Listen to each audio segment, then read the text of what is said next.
বিএনপির ঢাকা বিভাগীয় সহসাংগঠনিক সম্পাদক নজরুল ইসলাম আজাদের নির্দেশে ২৫০০ উপজেলা বিএনপি অঙ্গ সংগঠনের আয়োজনে BNP senior vice chairman Tarique রহমানের বিরুদ্ধে বিভিন্ন রাজনৈতিক দলের কুরুচিপূর্ণ বক্তব্য ও অপপ্রচারের প্রতিবাদে বিক্ষোভ মিছিল অনুষ্ঠিত হয়েছে।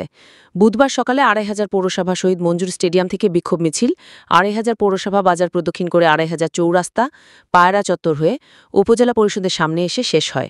বিক্ষোভ মিছিল শেষে সংক্ষিপ্ত পথসভায় বক্তব্য দেন নেতৃবৃন্দ।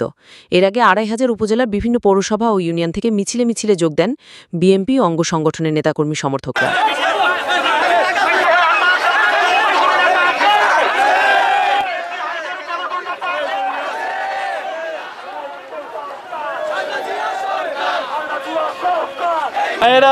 আপনারা জানেন এই জামাত শিবির রাজাকার এবং এনসিসি এমন একজন লোকের বিরুদ্ধে কুচুষ্কি বক্তব্য দিয়েছে যে নাকি এদেশে জন্মগ্রহণ না করলে বাংলাদেশের স্বাধীনতা ঘোষণা না করলে বাংলাদেশের স্বাধীন হতো না।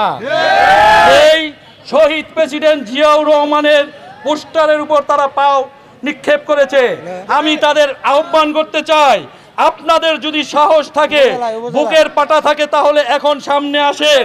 আপনাদের কত বড় শক্তি আমি দেখতে চাই। আপনারা জানেন এ কারা করেছে? ৭১-এর স্বাধীনতার বিরুদ্ধে যারা ভূমিকা পালন করেছিল জামাত শিবির রাজাকার, এবং বর্তমানে জন্ম হয়েছে এনসিসি একটি দল। তারা কি জানে বাংলাদেশের ইতিহাসে বিএনপি যে কতটুকু ভূমিকা পালন করেছে? বিএনপির এই নেতার যদি জন্ম না হতো তাহলে বাংলাদেশ কখনো স্বাধীন হতো না, সেটা কি তারা জানে? যদি বাংলাদেশ স্বাধীনই না হতো তাহলে কি এই এনসিপি জন্ম হতো না। তাই এনসিপির নেতাদের আমি আহ্বান করব, আপনারা সঠিক মূল্যায়ন করুন এবং সঠিক পথে হাঁটুন। আপনারা দেখেছেন আমাদের যুবদলের নেতা সোহাগকে যে মেরেছে তার প্রধান আসামি আপনাদের মিছিল থেকে ধরা হয়েছে। কেন আপনারা বিএনপির নামে এই কুৎসা রটনা রটিয়েছেন? জবাব দেন। আরেকজন ধরা পড়েছে জামাতের মিছিল থেকে, আপনারা জানেন, সবাই সাংবাদিক ভাইয়েরা অবগত আছেন।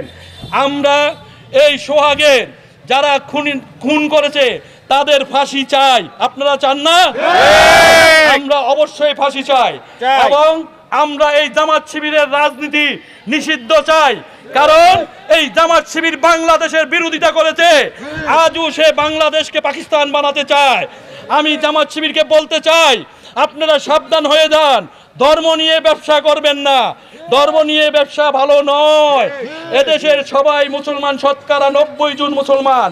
যারা বিএনপি করে তারাও মুসলমান, আপনারাই শুধু মুসলমান নয়। আমি বলবো আপনারা সুস্থ ধারায় ফিরে আসুন। আগামী একটি সাধারণ নির্বাচন হবে জনগণের ভোটের মাধ্যমে। আপনারা যদি ক্ষমতায় আসতে পারেন আপনাদের স্বাগত জানাবো, আর যদি আমরা ক্ষমতায় আসতে পারি তাহলে সেটা ধৈর্য সহকারে মেনে নেন, কারণ জনগণের ঊর্ধ্বে কেউ নয়। এই বিএনপি বাংলাদেশে যতবার ক্ষমতায় এসেছে জনগণের ভোটের মাধ্যমে এসেছে। আপনারা জানেন এই ২৫০০-এর নেতৃত্ব কে দিয়েছে? বিগত ১৭টি বছর নজরুল ইসলাম আজাদ সাহেব ২৫০০-এর নেতৃত্ব দিয়েছে।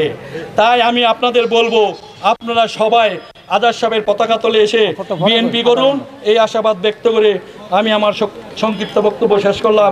বাংলাদেশ জিন্দাবাদ, বাংলাদেশ জাতীয়তাবাদী দল জিন্দাবাদ। তারা ধর্মকে ব্যবহার করে বাংলাদেশে ধর্ম ব্যবসা শুরু করছে। তারা কিন্তু কেউ বাংলাদেশ স্বাধীনতা চায় না। বাংলাদেশ স্বাধীনতার বিপক্ষে ছিল। এই দেশে ৩০ লক্ষ মা বোনদের ইজ্জত নষ্ট করছে তারা, সেই পাক হানাদার বাহিনীকে সহায়তা করে। এই দেশের যুবক ছাত্র যারা আমরা ছিলাম, ওই সময় ছাত্র ছিলাম, আমরা দেখেছি পাক হানাদার বাহিনীর সাথে তারা কিভাবে সহযোগিতা করছে এবং আমাদের ভাই বোনদেরকে ধরে নিয়ে হত্যা করেছে। সেই সংগ্রামীর সাথে বন্ধুগণ ঠিক আবার সেই মিশনের নামছে ধর্ম নিয়া জামাত শিবির এবং চরমনায় এবং একজন নাবালক খোলাভান কিছু, যেটা পিএনসি নাগরিক পার্টি, অস্তিত্ব নাই। ২৫০০-এর নেতা বিগত ১৭ বছর বিএনপির পাশে ছিল, আমাদের সকল স্তরের নেতৃবৃন্দের পাশে ছিল।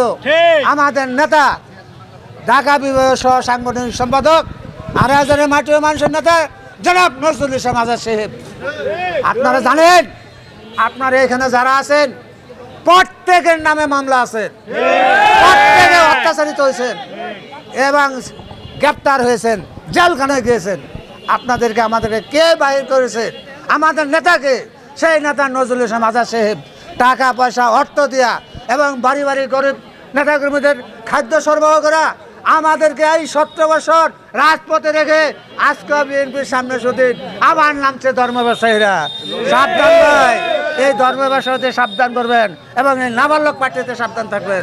উপস্থিত সংগ্রামী সাথী বন্ধুগণ, আজকে আপনারা বিভিন্ন এলাকা থেকে এসে আজকে মিছিলকে সফল করার জন্য আড়াইহাজার থানা বিএনপির পক্ষ থেকে আপনাদেরকে সকলকে ধন্যবাদ এবং আজাদ সাহেবের পক্ষ থেকে ধন্যবাদ জানিয়ে আমি আমার বক্তব্য এখানে শেষ করছি। আসসালামু আলাইকুম। আজকে আমরা যারা একত্রিত হয়েছি, বিগত 16 বছর এই আন্দোলন সংগ্রাম করে আজাদ সাহেবের নেতৃত্বে আমরা জেল মামলা হামলা শিকার হয়েছি। যারা এই 16 বছর মাঠে ছিল না, আদর রহমান খান আঙ্গুল এবং সুমন 16 বছর মাঠে ছিল না, আড়াইহাজারের মানুষ সবাই জানে এবং তারা যে আপত্তিকর ভাষায় বক্তব্য দেয়, আর যদি কোনোদিন আমরা এই আপত্তিকর ভাষায় কোনো বক্তব্য শুনতে পারি তাহলে তাদের হাড় গরু ইনশাল্লাহ থাকবে না, হাড় গরু ভেঙে দেবে। আমরা ডিক্লেয়ার দিলাম ইনশাল্লাহ 16 বছর যারা মাঠে ছিল না তাদেরকে আমরা মাঠে দিব না। যারা মাঠে 16 বছর আন্দোলন সংগ্রাম করছে তারা যে বিএনপির অগ্রাধিকার পাবে এবং বিএনপির নেতৃত্বে তারা কাজ করবে এবং আজাদ সাহেবের নেতৃত্বে কাজ করবে। আর অনেকে মনোনয়নের চিন্তা করেন, মনোনয়ন 18 সালে পাইছে আজাদ সাহেব, আর ভালো দরকার নাই, এখন সামনে আজাদ সাহেব পাই।